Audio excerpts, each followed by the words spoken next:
Sosialisasi tentang protokol kesehatan menjadi perhatian juga bagi anggota Satgas TMMD dalam pelaksanaan TMMD reguler ke-110 Kodim 0714 Salatiga. Tidak sekedar membangun jalan dan fasilitas umum saja, namun TMMD reguler 110 Kodim 0714 Salatiga juga memberikan sosialisasi protokol kesehatan. Ya, salah satu yang disasar oleh anggota Satgas untuk imbauan yakni di SD Negeri 1 Ketapang, Kecamatan Susukan, Kabupaten Semarang.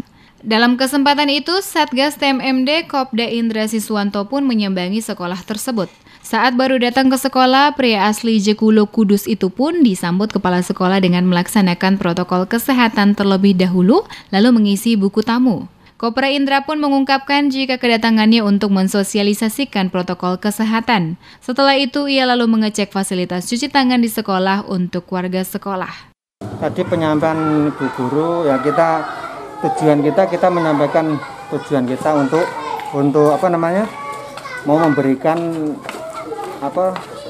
sosialisasi terkait protokol kesehatan. Masalahnya kita kan saat ini kan masih dalam masa pandemi. Pandemi itu tadi kita menyampaikan apa yang akan kita laksanakan tentang sosialisasi itu.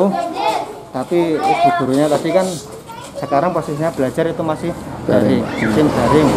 Jadi tadi kita cuma ngecek untuk untuk fasilitas tentang tata cara bertamu, terus mulai cuci tangan, tempat cuci tangan yang disediakan oleh sekolahan itu tadi sudah disampaikan sama ibu guru.